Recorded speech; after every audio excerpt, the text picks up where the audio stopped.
ዝክረ ብፁዕ አቡነ ገብርኤል ዶክተር ሊቀ ጳጳስ። ብፁዕ አቡነ ገብርኤል ዶክተር ሊቀ ጳጳስ ታኅሳስ 19 ቀን 1933 ዓመተ ምህረት ነበር ከአባታቸው ከመምህር ቀሲስ ገብረ ሕይወት ወልደ ሐዋርያትና ከእናታቸው ወይዘሮ ብርህነሽ ቸኮል በቀድሞ የወሎ ክፍለ ሀገር በዋግ ኽምራ አውራጃ የተወለዱት። የመጀመሪያ ስማቸው ሳህለ ማርያም ይባሉ ነበር። አባታቸው መምህር ቀሲስ ገብረ ሕይወት ወልደ ሐዋርያት መምህርና ካህን እንደመሆናቸው በተወለዱበት አካባቢ ከፊደል እስከ ግብረ ዲቁና ከዚያም እስከ ቅስና ያሉትን የቤተ ክርስቲያን ሙያዎች ከአባታቸውና ባደጉበት አካባቢ ከነበሩ አድባራት መምህራን ተማሩ።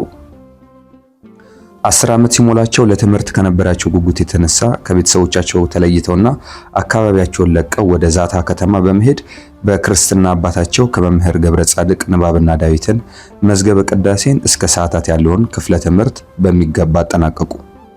ብፁዕነታቸው በመቀጠልም የአቡነ በርተለሜዎስ መካነ ምኔት በሆነችው በደብረ ዘመዳ ቅድስት ድንግል ማርያም አንድነት ገዳምና በደብረ ማርያም መሃጎ ማርያም በመሄድ ከየኔታ መምህር ወልደ እግዚእ ተጨማሪ ትምህርቶችን ሲከታተሉ ቆይተዋል። በተለይም በቅድስና ሕይወታቸው በተሟላ ዕውቀታቸው ከሚታወቁት ከመምህር ኤልሳዕ ወልደ ገብርኤል ጸዋትወ ዜማን በሚገባ ተምረው አጠናቀዋል። ከዚህም በኋላ በወቅቱ በወሎ ክፍለ ሀገር እስከ አሰብ መዳብ ድረስ ሊቀ ጳጳስ ከነበሩት ከብፁዕ አቡነ ይስሐቅ ሲመተ ዲቁናን ተቀብለዋል። በመቀጠልም ደብረ ሳሙኤል ከሚባል ታላቅ ደብር በመሄድ የውዳሴ ማርያምንና የዳዊትን ትርጓሜ ከመምህር ጸጋ ዘአብ ወልደ ኢየሱስ ተምረው እንደጨረሱ በቀጥታ ወደ ቅኔያት ጉባኤ ነው የገቡት። ለቅኔ ትምህርት ካላቸው ፍቅርና ከፍተኛ ተሰጥኦ በመነሳት የቅኔ ትምህርታቸውን ለማጠናከር በዘመናቸው አሉ ከሚባሉ የቅኔ መምህራን ቅኔን ከናገባቡ በበርካታ ቦታዎች በመዘዋወርም ተከታትለዋል። ከነዚህም ውስጥ መምህር አረጋዊ ከየኔታ ጡመ ልሳን አማራው፣ ቀጥሎም ከመምህር ውቤና ከየኔታ መኮንን በመርጫት ቅዱስ መድኃኔዓለም ደብር በመግባት ጊዜ ወስደው ወንበር አደላድለው ቅኔን ከናገባቡ በሚገባ ተምረው ተመርቀዋል። በተለይም በጊዜው በወሎ ክፍለ ሀገር በራያ ቆቦ ዞብል አደባባይ ኢየሱስ ከነበሩት ከታላቁ ምስክር ከሊቀ ሕሩያን ወልደ ሰንበት የቅኔና የአገባብን ባህል በሚገባ አጠናቀው በመምህርነት ተመርቀዋል። በቅኔ ትምህርት ያሳለፉት ትጋትና መስዋዕትነት ሲገልጹ ቅኔ ስንማር ብዙ ውጣ ውረድን የትውልድ ሀገራችንን ትተን ወንዝ ተሻግረን ከውሻ ተከላክለን ቁራሽ እንጀራ ለምነን ደበሎ ለብሰን ተርበን ተጠምተን ጸዋትወ መከራውን ሁሉ በመታገስ ነው ይላሉ ብፁዕነታቸው የቅኔ ትምህርት ቤታቸውን ሲያስታውሱ።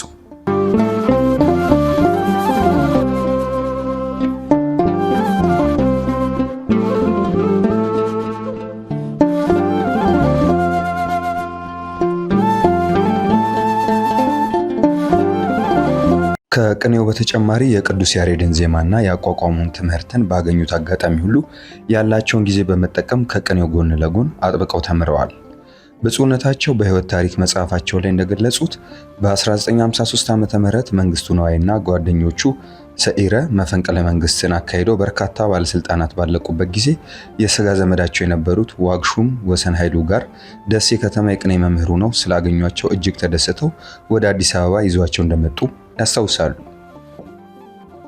ብፁዕነታቸው ወደ አዲስ አበባ የመጡበትን አጋጣሚ በመጠቀም በኮልፌ ሰዋስወ ብርሃን ቅዱስ ጳውሎስ አዳሪ ትምህርት ቤት ተወዳድረውና የተሰጠውን የቅኔ የዜማና አቋቋም ፈተና በብቃት አልፈው የጠቅላይ ቤተ ክህነት ዋና ስራ አስኪያጅ በነበሩት በአቶ ልሳኑ ሀብተወልድ በኋላ ብላታ ልሳኑ ፈቃድና የብፁዕ ቅዱስ አቡነ ባስልዮስ እንደራሴ በነበሩት በኋላም ቅዱስ ፓትርያርክ ሆነው በተሸሙት በብፁዕ አቡነ ቴዎፍሎስ ቡራኬ ብሉያት ቅዱሳት መጻሕፍት ትርጓሜ ትምህርታቸውን መከታተል ጀመሩ። ከዚሁም ጋር ጎን ለጎን በአዲስ በኩል ዘመናዊ ትምህርትን እንዲሁም ዘመዳቸው የሆኑትን ዋግሹም ወሰን ኃይሉንና ቅኔን ሰዋስውን ያስተምሩ ነበር። በሰዋስወ ብርሃን ቅዱስ ጳውሎስ መንፈሳዊ ትምህርት ቤት ከ1954 እስከ 1958 ዓ.ም ለ4 ዓመታት የብሉይ ኪዳን ትርጓሜ ትምህርት የኔታ ገብረ ማርያምና የኔታ ታመነ ከተባሉ የታወቁ መምህራን የብሉያት መጻሕፍት ትርጓሜን አጠናቀው በመምህርነት ተመርቀዋል። ዘመናዊ ትምህርትን በተመለከተ ከአንደኛ እስከ 3ኛ ክፍል ትምህርት በወልዲያና በደሴ ከተማ የተማሩበትን ማስረጃ በማያያዝ ከ4ኛ ክፍል ጀምረው የአንደኛ ደረጃ ትምህርትን በኮልፌ ሰዋስወ ብርሃን ቅዱስ ጳውሎስ መንፈሳዊ ትምህርት ቤት አጠናቀዋል። የ6ኛና የ8ኛ ክፍል ሚኒስትሪን ተፈትነው ጥሩ ውጤት ስላመጡ ወደ ቅድስት ሥላሴ መንፈሳዊ ትምህርት ቤት ተዘዋውረው በቅድስት ሥላሴ መንፈሳዊ ትምህርት ቤት የ2ኛ ደረጃ ትምህርት እስከ 12ኛ ክፍል በሚገባ አጠናቀዋል።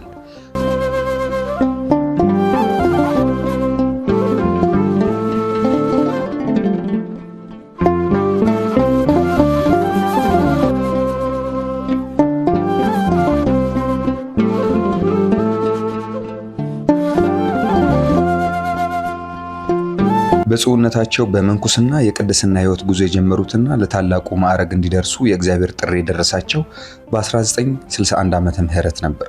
በዚህ ዓመት ወደ ደብረ ሊባኖስ አቡነ ተክለ ሃይማኖት አንድነት ገዳም በመሄድ በጻድቁ ቃል ኪዳንና በአበው መነኮሳት ፈቃድ መነኮሱ።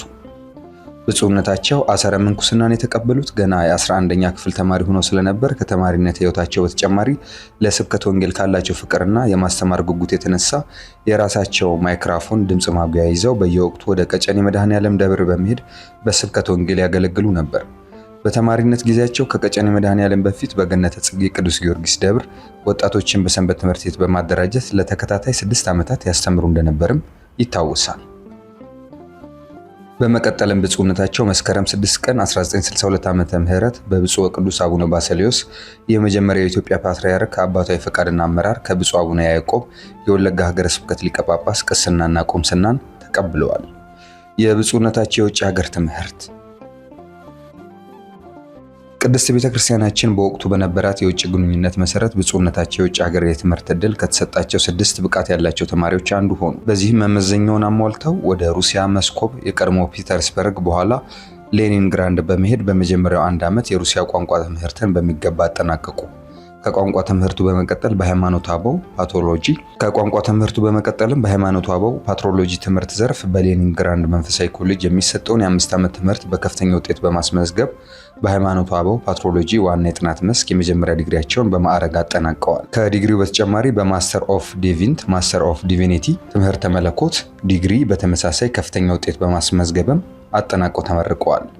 በጊዜው ከብፁዕነታቸው ጋር ለትምህርት የተላኩት ደቀ መዛሙርት የመጀመሪያ ዲግሪያቸውን አጠናቀው ሲመለሱ ብፁዕነታቸው ግን በነበራቸው ከፍተኛ ውጤትና የማዕረግ ተመራቂነት ምክንያት ዩኒቨርሲቲውም ከሌሎች ተማሪዎች መርጦ ለተጨማሪ ዲግሪ እንዲማሩ ፈቀደላቸው። ስለዚህም ብፁዕነታቸው በነገረ ክርስቶስ የዶክተሬት ዲግሪ የፒኤችዲ ጥናታቸውን እንዲቀጥሉ ተደረገ። ለዚህም እንዲረዳቸው ክሪስቶሎጂ ኦፍ ነን ኬልቄዶኒያን ቸርች በሚል ኬልቄዶንን የማይቀበሉ ክርስቲያኖች ስለ ነገረ ክርስቶስ፣ ስለ ሚስጥረ ሥላሴ፣ ስለ ነገረ ማርያም፣ ስለ ሚስጥረ ቅዱሳን ቁርባን ያላቸውን እምነትና ከምስራቃውያን ከኬልቄዶናውያን ጋር ያለውን ልዩነት የሚያስረዳ ከ250 በላይ ገጽ በላይ የጥናት ጽሑፍ የአንጾኪያና የእስክንድሪያ ትምህርት ቤቶችን አንድነታቸውንና የሚለያዩበትን መሰረታዊ ነጥብ ጽሑፍ በ130 ገጽ በማቅረብ በሙሉ ማዕረግ ዶክተሬት ትምህርታቸውን ለመቀጠል የሚያበቃቸው መስፈርት በማሟላት ትምህርታቸውን ቀጥለዋል። በመጨረሻም በዩኒቨርሲቲ የሚሰጠውን ትምህርትና የሚጠበቀውን ውጤት በማምጣት የዶክተሬት ትምህርታቸውን በሚገባ አጠናቀው በትምህርተ ሥጋዌ ክርስቶሎጂ የዶክተሬት ኦፍ ቴዎሎጂ ዲግሪን ተቀብለዋል። ቀጥሎም ወደ ሰሜን አሜሪካ በመሄድ በፕሪንስተን ዩኒቨርሲቲ በማስተር ኦፍ ቴዎሎጂ ዲግሪ ተቀብለዋል። በዚህ ዘመናዊ ትምህርት ቤት ጉዞ በከፍተኛ ውጤት የተቀበሏቸው የዶክተሬት ዲግሪ ሞስኮና ኒውዮርክ በሚገኙት የትምህርት ኮሚሽኖች የትምህርት ሰነድ ማረጋገጫ መስፈርት ተመርምሮም ጸድቆላቸዋል። ይህንንም መሰረት በማድረግ በሰሜን አሜሪካና በሩሲያ የምስራቅ ኦርቶዶክስ አብያተ ክርስቲያናት ታሪክ መምህር ሆነው በመመደብ በማስተማር ላይ ያሉ ሶስተኛው ኢትዮጵያዊ ፓትርያርክ ብፁዕ ወቅዱስ አቡነ ተክለ ሃይማኖት ለይፋዊ ሐዋርያዊ ጉብኝትና ስብሰባ ሩሲያ በሄዱበት ጊዜ ወደ ኢትዮጵያ መምጣት አለብህ፣ ቤተክርስቲያን ትፈልጋለች በሚል አባታዊ ፍቅርና መመሪያ ስለሰጡ 1970 ዓ.ም ወደ ሀገራቸው ይዟቸው መጥተዋል። ከትምህርት ወደ ሐዋርያዊ አገልግሎት መግባትና የሥራ ፍሬዎች ከቅዱስነታቸው ጋር ወደ ሀገር ቤት መምጣት አለብህ፣ ኢትዮጵያ ትፈልጋለች ብለው በፍቅር የተሰጣቸውን ቃላቸውን ሰምተው ምንም እንኳ በወቅቱ አንዳንድ ሰዎች ለብፁዕነታቸው በማሰብ በኢትዮጵያ ችግር አለ፣ ቀይ ሽብር እየተካሄደ ነው፣ ለምን እዚህ ቴዎሎጂ አታስተምርም ብለው ቢመክሯቸውም የቅዱስ ፓትርያርኩን የፍቅር ግዴታ ስላስገደዳቸው ወደ ሀገራቸው በመምጣት የቅዱስ ፓትርያርኩን ቃል ፈጽመዋል። ለኤጲስቆጶስነት መታጨትና በኤጲስቆጶስነት መሾም ወደ ሀገር ቤት በመምጣትም በኢትዮጵያ ኦርቶዶክስ ተዋሕዶ ቤተክርስቲያን የልማትና ክርስቲያናዊ ተራድኦ ኮሚሽን ዋና ጸሐፊ ቀጥሎም ጠቅላይ ቤተ ክህነት ጽሕፈት ቤት የካህናት አስተዳደር መምሪያ እና መንፈሳዊ አገልግሎት መምሪያ ኃላፊ ሆነው እያገለገሉ ያለ ጥር 4 ቀን 1972 ዓ.ም ብፁዕ ወቅዱስ በቅዱስ ሲኖዶስ ምልአተ ጉባኤ ውሳኔ ዶክተር አባ ኢያሱ ይባሉ የነበሩት ብፁዕ አቡነ ገብርኤል ተብለው የመንፈሳዊ ኮሌጅ ኤጲስቆጶስ ዲን፣ የድሬዳዋና አካባቢው ኤጲስቆጶስ ተብለው ተሾሙ። በድሬዳዋ ሀገረ ስብከት ለ1 ዓመት ያህል ካገለገሉ በኋላ በ1973 ዓመተ ምህረት የኤርትራ ክፍለ ሀገር ሀገረ ስብከት ሊቀ ጳጳስ በመሆን ለተከታታይ 3 ዓመታት አገልግለዋል።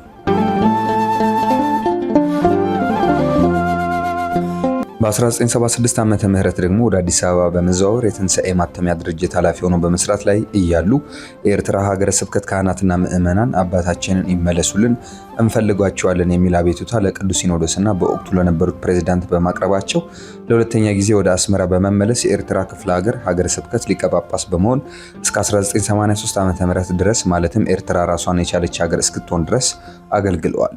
በ1983 ዓመተ ምህረት ወደ አዲስ አበባ በመመለስ በቅዱስ ሲኖዶስ ውሳኔ ደቡብ ምዕራብ ሸዋ ሀገረ ስብከት ሊቀ ጳጳስና የዘዋይ ሐመረ ብርሃን ቅዱስ ገብርኤል ገዳም የበላይ ኃላፊ ሆነው ለ1 ዓመት ከ3 ወራት በሀገረ ስብከቱ መልካም አስተዳደር እንዲሰፍን፣ ስብከቱ ወንጌል እንዲስፋፋ፣ ሰንበት ትምህርት ቤት እንዲደራጅ አድርገዋል። በጥቅምት 1985 ዓመተ ምህረት በቅዱስ ሲኖዶስ ትዕዛዝ ወደ ካሪቢያን ሀገራት ሊቀ ጳጳስ ሆነው ተመደቡ። እዚያም አገልግሎት ሲሰጡ በመቆየት በርካታ ስራዎችን ሰርተዋል። በግንቦት ወር 1985 ዓመተ ምህረት ወደ ሰሜን ወሎ ወልዲያ ሀገረ ስብከት ተዘዋውረው 6 ወር ሐዋርያ አገልግሎት ሲሰጡ ቆይተው ብፁዕ አቡነ ቄርሎስ ወደ ሰሜን ወሎ ሲመለሱ ብፁዕነታቸው ወደ አዲስ አበባ ተመልሰዋል። በ1986 ዓመተ ምህረት ደግሞ በመንበረ ፓትርያርክ የሕዝብ ግንኙነትና የውጭ ጉዳይ ኃላፊ በመሆን ለ5 ወራት አገልግለው ወደ ምዕራብ ሸዋ ሀገረ ስብከት ተዘዋውረው 3 ዓመት ከ5 ወር አገልግለዋል። ከ1990 ዓ.ም ጀምሮ ወደ ቅድስት ሀገር ኢየሩሳሌም የኢትዮጵያ ኦርቶዶክስ ተዋሕዶ ቤተክርስቲያን ጥንታውያን ገዳማት እንዲስተዳደሩ በቅዱስ ሲኖዶስ ውሳኔ ተመድበዋል። በቅድስት ሀገር ኢየሩሳሌም የተሰጣቸውን ሐዋርያዊ አገልግሎት ፈጽመውም ሲመለሱ የቅዱስ ጳውሎስ ትምህርት ቤት የበላይ ኃላፊ ሊቀ ጳጳስ ሆነው ተሾሙ። በሰዋስወ ብርሃን ቅዱስ ጳውሎስ መንፈሳዊ ኮሌጅ ለ3 ዓመታት በማገልገል እስከ 2003 ዓ.ም ድረስ በዚያ ቆዩ። ከ2003 ዓ.ም ጀምሮ ወደ ሲዳማ፣ ጌዲዮ፣ አማሮና ቡርጂ ዞን ሀገረ ስብከት ተልከው እስካሁን ማለትም እስከ ሕይወታቸው ፍጻሜ 2013 ዓመተ ምህረት ድረስ በዚያ እያገለገሉ ቆይተው በ2013 ዓመተ ምህረት አረፉ። ብፁዕነታቸው በዓለም አቀፍ ግንኙነት ውስጥ የነበራቸው ሚና በኦሪየንታል ኦርቶዶክስ አብያተ ክርስቲያናትና በምስራቅ ኦርቶዶክስ መካከል በነበረው የነገረ መለኮት ውይይት ቅድስት ቤተክርስቲያንን በመወከል በርካታ ውይይቶችን ተሳትፈዋል። በደርግ ዘመን ሁለተኛው ቅዱስ ፓትርያርክ በግፍ በመገደላቸው ምክንያት ተቋርጦ የነበረው የኢትዮጵያ ኦርቶዶክስ ተዋሕዶ ቤተክርስቲያንና የእስክንድሪያ ኮፕቲክ ኦርቶዶክስ ቤተክርስቲያን ግንኙነት እንደገና እንዲጀምር፣ በሌሎች የኦሪየንታል ኦርቶዶክስ አብያተ ክርስቲያናት መካከል የነበረው ግንኙነት እንዲጠናከር ከፍ ያለ አስተዋጽኦ አበርክተዋል። በኦሪየንታል ኦርቶዶክስና በሮም ካቶሊክ ቤተክርስቲያን መካከል በቪየና ሲደረግ የነበረው ይፋዊ ያልሆነ የቴዎሎጂ ውይይትና የኦሪየንታል ቤተክርስቲያናትን ከአንግሊካን ቤተክርስቲያን ጋር በነበረ ውይይት የዓለም አቀፍ የቴዎሎጂ ጉባኤ አባል በመሆን አገልግለዋል።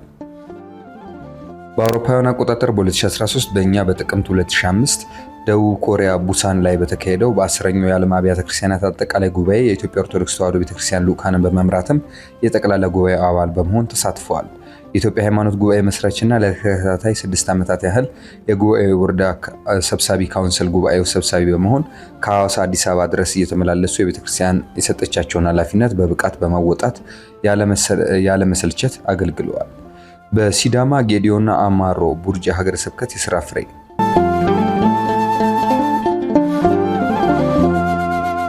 ብፁዕነታቸው ከ2003 ዓ.ም ጀምሮ ወደ ሲዳሞ፣ ጌዲዮ፣ አማሮ እና ቡርጂ ሀገረ ስብከት ተዘዋውረው በርካታ መንፈሳዊ ማህበራዊ አገልግሎቶችን፣ የልማትና የእድገት ተግባራትን አከናውነዋል። በብፁዕነታቸው አመራር ዘመን በአካባቢው የሚነገሩ የሲዳምኛ፣ ጌዲዮኛ፣ ኮሬና ቡርጂኛ ቋንቋዎች ማስተማር የሚችሉ ካህናትና ሰባኪያን ወንጌልን በማሰልጠን እንዲሁም በማሰማራት ስብከተ ወንጌል ከዚህ ቀደም ከነበረው በላቀ ሁኔታ እንዲከናወን አድርገዋል።